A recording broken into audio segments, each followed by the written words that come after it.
This is Drew with Boomer Music Company, your band and orchestra experts since 1976, and thepodcastingstore.com, the one-stop shop for all things podcasting and remote learning. This is your Weekend Update.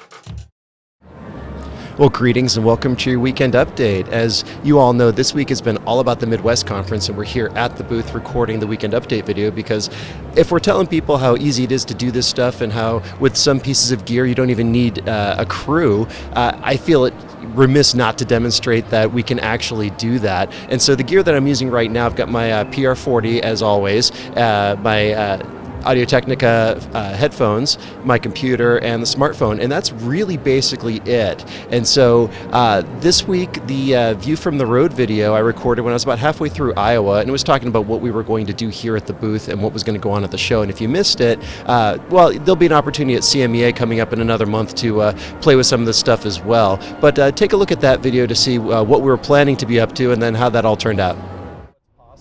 And then on the podcasting store side of things, Braden and I are going to have our podcasting rig set up, and we're going to have some folks that are going to record episodes of their podcast, and we're also going to be doing a few things with video as well as audio, running different microphones, and right there at the booth and up on the TV screen. So if you are at the show, come and stop by and try it out. We're going to show you how easy it is to do some video production and some podcasting stuff using things like the P4 and OBS. It's going to be a really great time. I'm super excited for it.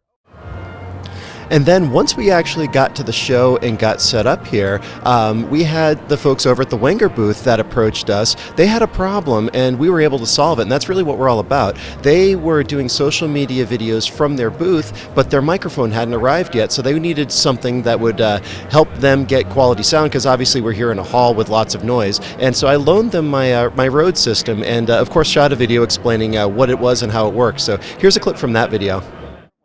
And Rob came to me with a very specific problem. They're trying to do these awesome videos for their social media, didn't have a microphone. We did not. No, it was one thing that didn't show up on the way here, and so luckily I was able to stop by and we were able to help us out. Yeah, so what we use, we've got the R0DE Wireless GO II, which anyone that's been watching my videos know I love this thing. So I've got my transmitter right here running into the lavalier mic. Rob's got the other one over there. And instead of doing two separate channels right and left, we mixed them together because we're not going to do a whole lot of editing on this. We're not going to try to put the two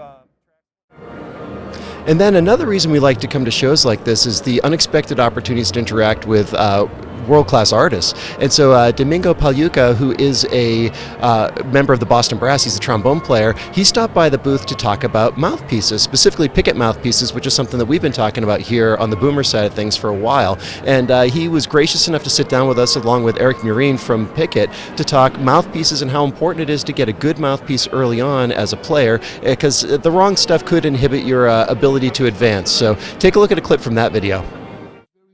To actually pay attention to the mouthpiece that you start with. It's not just the one that comes, because nowadays we have these artists that make mouthpieces that you can actually get something that actually fits you instead of just getting a regular mouthpiece that you don't know what's going to happen with you.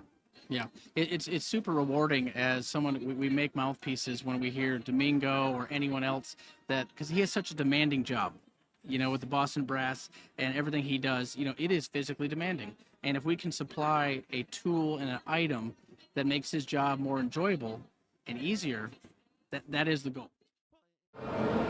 And then finally over at the Podcasting Store Medium page, this week's essay I titled, Beethoven Was Half Right. And what that is referring to is, there's a quote attributed to Beethoven talking about the power of music to transport you into the mind of the composer. I think that that's true, but at the Chicago Symphony Brass concert this week, I had a slightly different experience. There's a couple pieces that were on that program that I'd worked with when I was still an orchestra librarian, and that really brought me back to a place and a time. That was the Mahler 2, and then the Queen of the Night aria from Magic Flute brought me back to my college days with my second brass quintet. So check out that essay if you haven't seen it yet. As always, I think it's a good read, and don't forget to subscribe over at the Medium page. So that's your weekend update. As always, thank you so much for watching, and we'll catch up with you next time. If you enjoyed the Weekend Update, do me a favor and follow us on social media, subscribe to our YouTube channels, or visit our websites. This is Drew with Boomer Music Company and thepodcastingstore.com. Thanks for listening.